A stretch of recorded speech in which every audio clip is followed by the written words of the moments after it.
Merrill Memo with Matthew Dickerson from Dubbo Regional Council.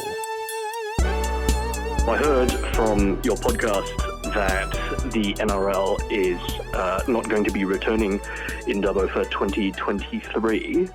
Am I correct in saying so? You were saying on the podcast that South Sydney reached out to you saying that they had a wonderful time in Dubbo last 2 years, but for quote-unquote football reasons, they wouldn't be returning to Dubbo. Is that right? So they were the ones essentially that said that it wouldn't be on for 2023. Is that right? It's a fine line. You're right in what you say there, that South Sydney did talk to us and said that they were very happy with the crowd. They're happy with the support. 11,124 people is a great crowd there. So everything around outside the game they're happy with. The official reason they gave was for football reasons. Now, I can't go further and explore exactly what that means. Some people have said to me they lost 2 games. They lost the game last year very heavily, and this year they lost a game that they were expected to win. So it may have been to do with that, but I would find that an interesting reason for it because the other teams had to travel as well. But having said that, this is their home game, South Sydney's home game. So, for example, Canberra would have had to travel from Canberra to Sydney or from Canberra to Dubbo, so they were always travelling for it. South Sydney probably lose a bit of an advantage when they go from a home game to travel. So that might have been part of it. And South Sydney, I'm sure, would be able to give you further information on that. And so for that reason, they said that they didn't want to return for next year. The other part that was a bit tricky for us is that we weren't going absolutely flat out 1,000 miles an hour trying to secure a team for next year because the funding was still up in the air. And that was a much bigger issue. In February this year, we sent a letter off to the state government and spoke to the state government and asked specifically about the $150,000 that had been contributed previously. Most people aren't aware of the fact that there is a payment made to an NRL club to come to a regional area. In South Sydney's case, it was $350,000. No other councils talk about this figure. In fact, the NRL doesn't talk about this figure. And one of the first things I did in negotiations with South Sydney was I said, I believe the community needs to know, are you comfortable with me saying the number that is paid to you? And I wouldn't have done it if they had said no. I would have respected the confidentiality, but they were quite comfortable with that. They didn't have a problem with it. But no other councils talk about that number. Some other clubs charge more than that. Some clubs charge $450,000. I suppose the whole concept was made possible because the state government gave us $150,000 for each game, the one last year and the one this year. But when we spoke to them in February this year to see if we could secure that money for next year going forward, there was no commitment. And there is a change of government potentially. There's an election in. So I suppose from that perspective, they couldn't commit to it. But without that commitment, the cost to the community might have been quite significant. And so we were a little bit reluctant to go full steam ahead, but we did hold some discussions with different clubs. So it may return again in a future year. And again, some of that will depend on that funding from an external source, because I don't think it's right that the ratepayers pay all that money to a club. Right. So you mentioned that the state government didn't give any guarantees that they would be able to pitch in some money towards securing the NRL in Dubbo. So does that mean that during the talks between Dubbo Regional Council and South Sydney, did South Sydney ask for the same amount of money for 2023 and council wasn't willing or able to stump up that amount of cash? What was the sort of dynamic there? What was the sort of situation? Yeah, no, it didn't get to the stage of actually having a negotiation about the price.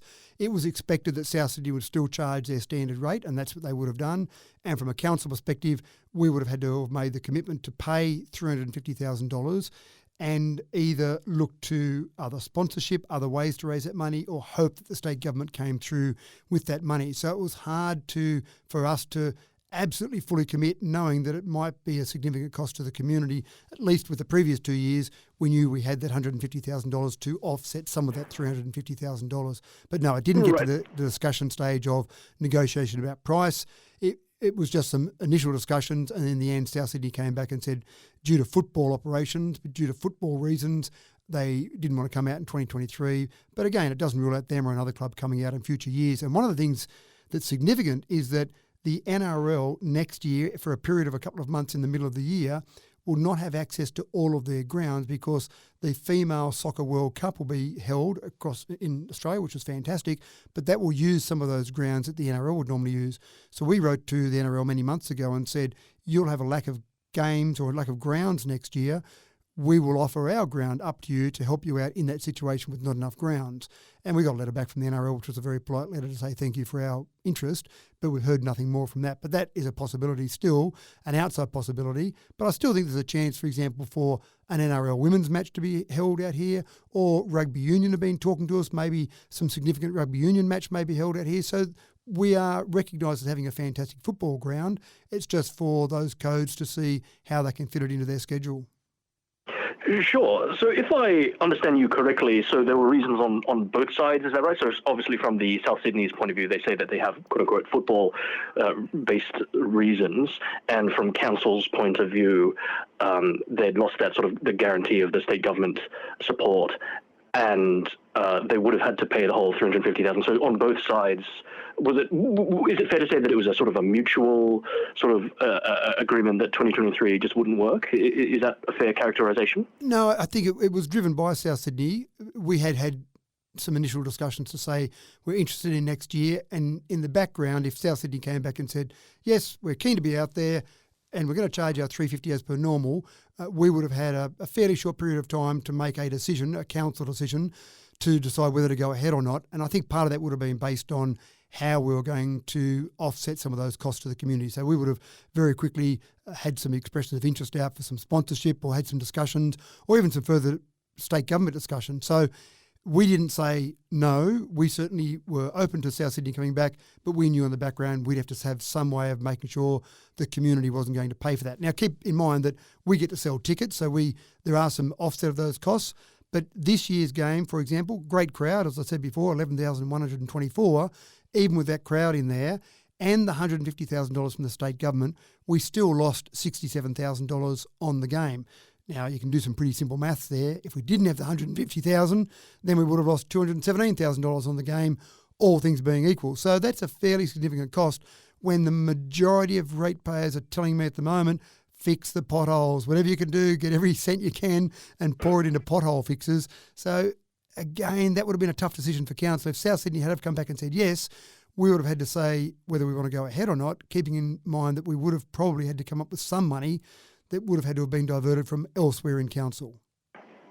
Right. So I guess even if South Sydney had come to council and said that they were happy to return in 2023, you're saying it would still be quite difficult from a budget position, even if they had sort of said yes. Yeah, right. And I don't want to speak on behalf of other councillors because it's not a formal council resolution. My feeling is that we probably would have gone ahead and we would have had some pretty strict conditions around trying to make sure we raised some of that money. I think if it would have gone to a council vote, but my general feeling is that councillors probably would have gone that way. But again, I can't speak certainly or with certainty because there's no council resolution to back that up. The council resolution was to go out and have some discussions with some clubs, which we've done, and we've got no one who wants to come out next year with the current environment. But that may change in future, and again, the state government might come up with some money again.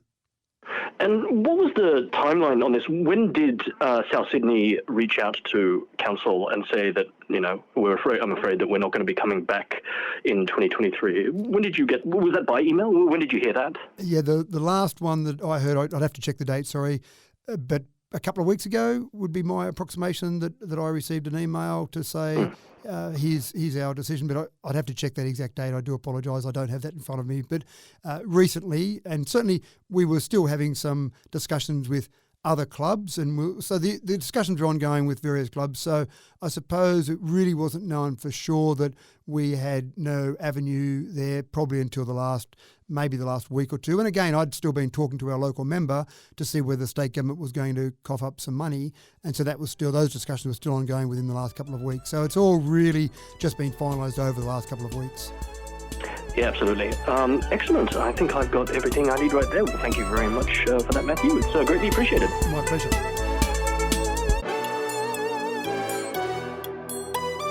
Merrill Memo with Matthew Dickerson from Dubbo Regional Council.